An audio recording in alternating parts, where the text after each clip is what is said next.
Hello, my name is Sakai Chandra, and I'm going to be talking about predicting high shear and low cape, which I'll refer to as HSLC tornadoes, using satellite data. So why is my research importance? Well, because these HSLC tornadoes happen often.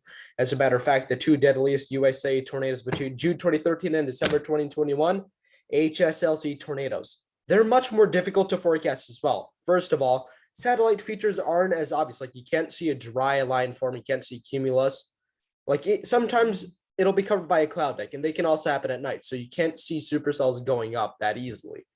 So in forecasters, as they're not sure if supercells can actually thrive because there might be issues with low instability. A lack of confidence leads to a lack of public awareness, and often when these tornadoes happen, people are really, really unaware. In other words, predicting HSLC tornadoes in the future will save more lives.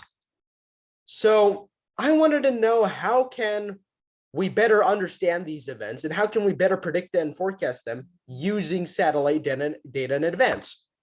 So in order to analyze these events, I chose two tornadoes, the two deadliest ones, which are the March 3rd, 2019 Beauregard, Alabama tornado and the March 3rd, 2020 Cookeville, Tennessee tornado. They were both, in addition to being both EF4s, they were both HSLC tornadoes. So I needed to get sufficient background information by using places like the Damage Assessment Toolkit or Twitter.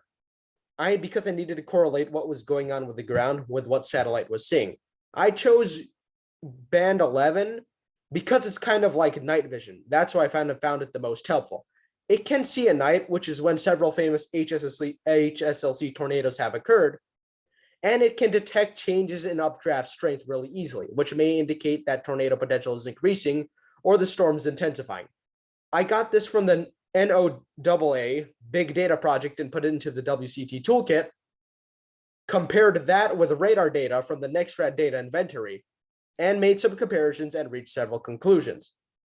So my most important findings were that sudden cooling of cloud temperatures on satellite, which indicate an updraft is strengthening, signifies that the storm overall is getting stronger. This is correlated with the radar as well, and is an indicator that tornado and overall severe weather potential of a storm is increasing.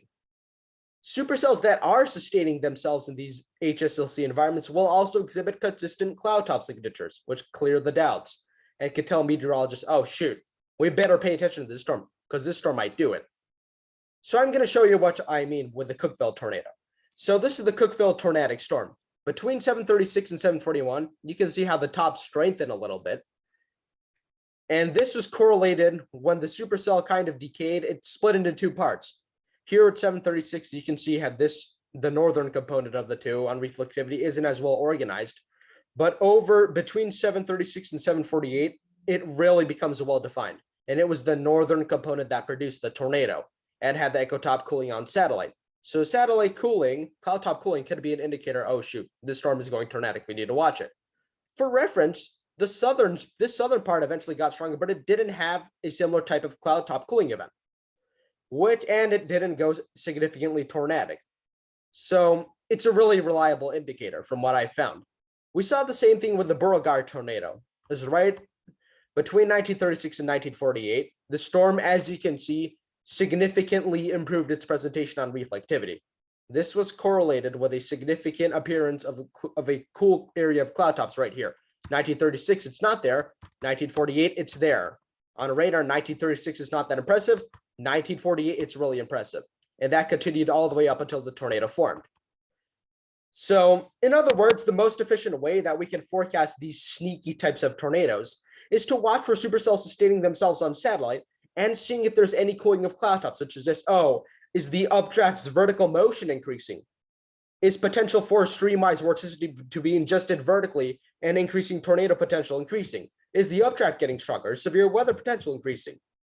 I hope that this research is also used as a catalyst for other research into particular HSLC types of tornado producing storms, because the more we understand them, the more we can predict them. Thank you so much for watching my presentation, and don't be sure to follow me on Twitter at @Oakhurst_WX. Thank you.